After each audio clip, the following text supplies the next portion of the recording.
Hi, it's Sean, and you're listening to The 3-Month Vacation.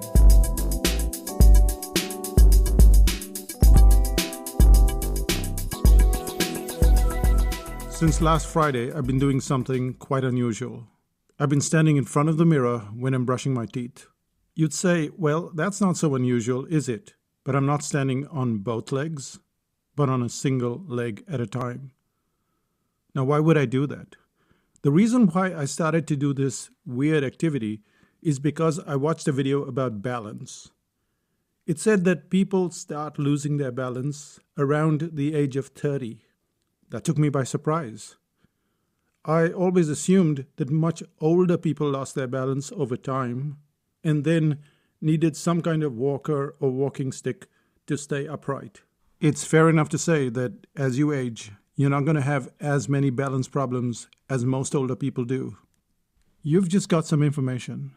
Is it just information or is it an overload? How do we use information? Why does it cause so much of an overload? Why is it that we can never keep up with it? One of the primary reasons is because we're always trying to implement. We're always trying to stand on one leg. In today's episode, we're going to look at 3 buckets of information. And I promise you, if you follow this advice, the information overload won't disappear tomorrow, but by next week or the next month, you will feel completely at peace with all kinds of information. Let's start out with the 3 buckets of information. And it's not like I'm telling you something that you don't know about, but hear me out. The first bucket of information is knowledge. The second is entertainment. And the third is implementation. Just knowing about these 3 things isn't going to help you. But how you put that information in the separate buckets, that's really going to change the way you look at almost any information. Let's start out with the first one, which is knowledge.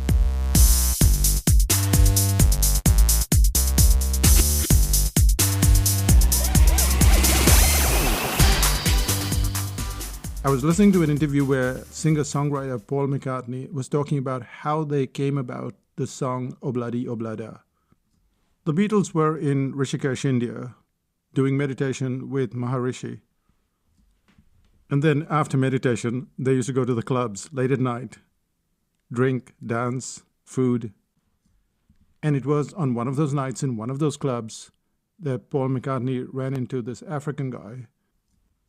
And as they were talking and dancing, this guy would often say, Obladi, oblada, life goes on, brah. And McCartney thought, this is a really good theme for a song. So he started to write the lyrics as well as the music.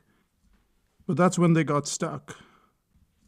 The 3 of them, George, Paul, and Ringo, sat down and tried to create that opening sound, and they just couldn't get it going. And then John Lennon shows up. As McCartney tells the story, we were not getting anywhere with it. Ka-ching, ka-ching, ka-ching. Nothing was happening. And John Lennon walks in and says, hey guys, what's up? And they tell him about Obladi Oblada. And he goes, oh, that one. He sits down at the piano and he turns out that opening piece that goes dun dun dun dun dun dun dun. And of course, they all fall back and go, yes. Now that was a lovely story, wasn't it? But notice how you automatically allocated it to a bucket. You didn't go, oh, wait, I have to make notes. I have to write that down. You listened to it and then you put it somewhere in your memory, but you didn't want to do anything with it.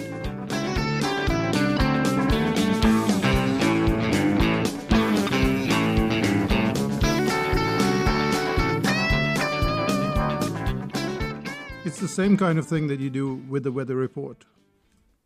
You might sit through an entire weather report and go, that's cool, and do nothing with it. Because nothing is happening. It's not 40 degrees centigrade out there. It's not boiling hot, or it's not freezing cold, or there's no thunderstorm on the horizon. So there's nothing to implement. So you just put it down as a fact, as something that you know. And when you read a book, and it has all of this information, chapter 1, chapter 6, chapter 17, and you're thinking, I have to make notes. No, you don't have to make notes. You might want to make notes as a hobby or because it slows you down and you're savoring the book, you're savoring the information. But in general, you don't have to remember all of those things. Remembering is all part of what we did at school. As little kids, it was drilled into us that we had to go to school, we had to memorize everything, and then we had to spit it out in some examination. And that's why we're always trying to remember things. At one point, I used to make copious notes of everything. But now when I'm reading a book, it's just knowledge. I'm not going to do anything with it. If you're not going to do anything with it, you really don't care.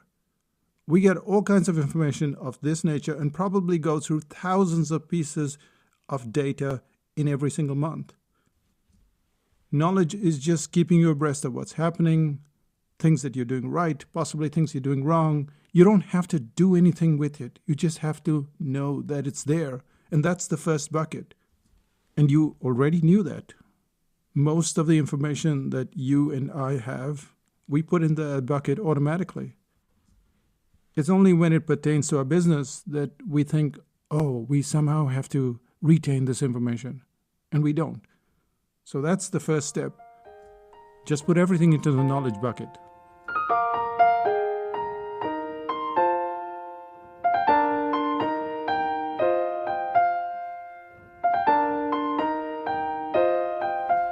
We then have the second bucket, namely entertainment.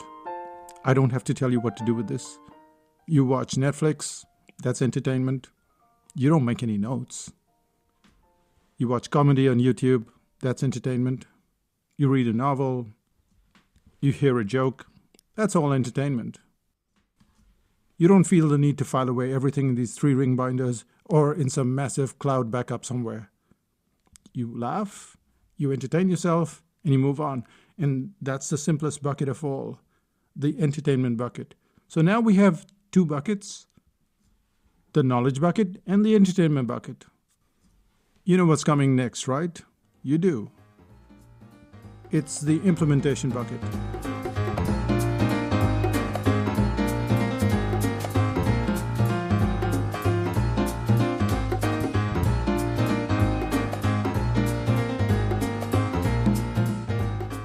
And this is the reason why I stand on one foot while brushing my teeth.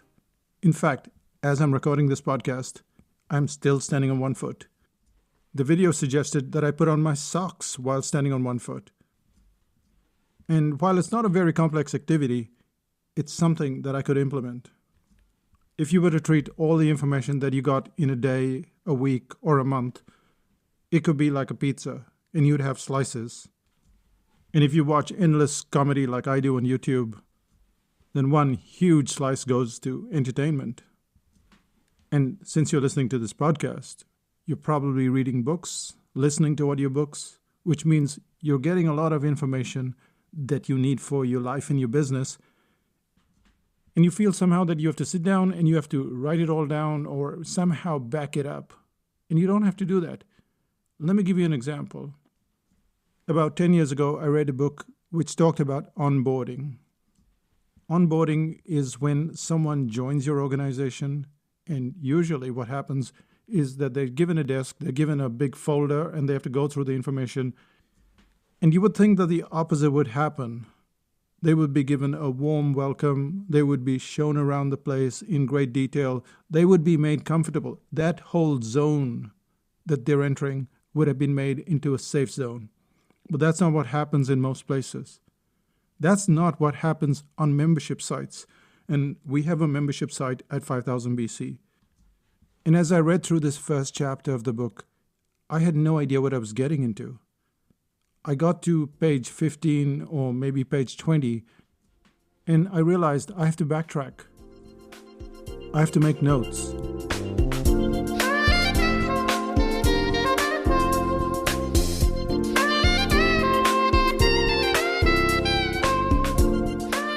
I found myself on page 1 and I started to write down all of these details. But it wasn't just a bunch of details. Rather, it was an implementation plan.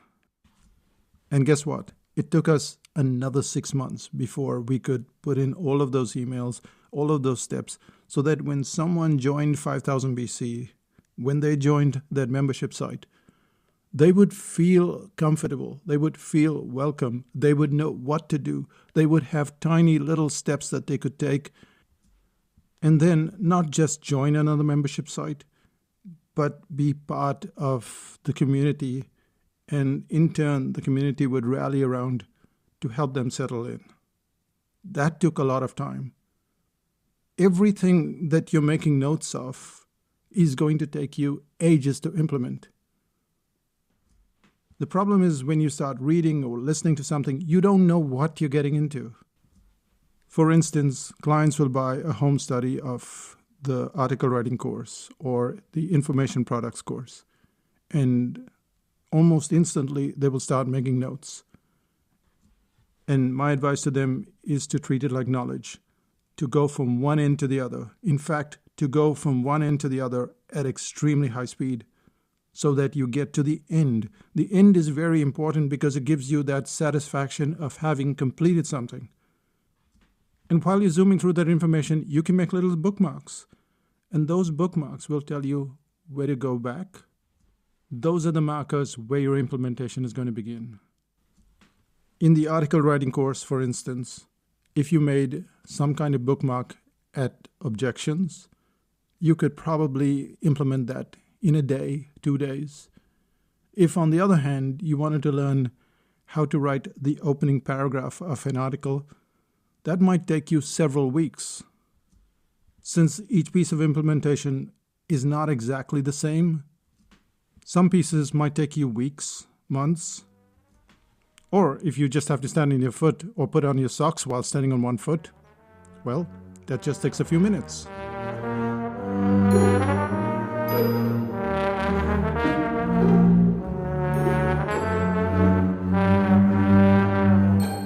And despite the fact that I'm telling you not to make notes, sometimes it can just be a very fun activity.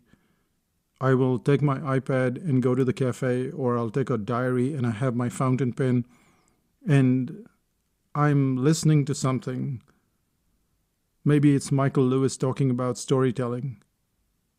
I'm already very comfortable with storytelling, but I like what he's saying, and I make little sketches.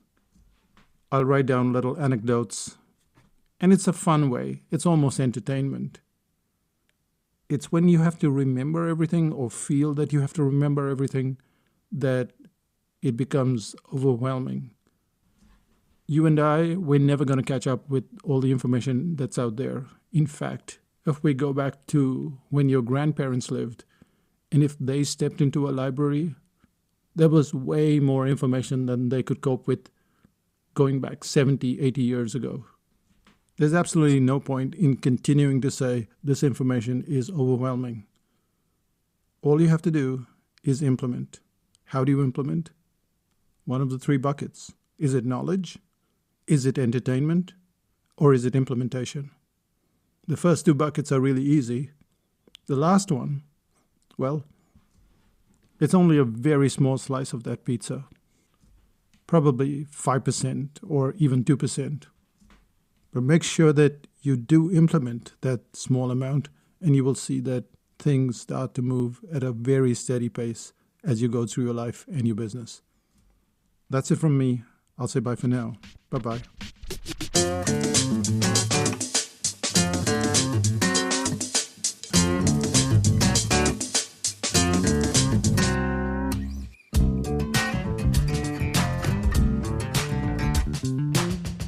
If you're wondering what's happening in Psychotactics land, well, we're having a workshop in France, in Paris, in late October, and there's also a meetup in late November.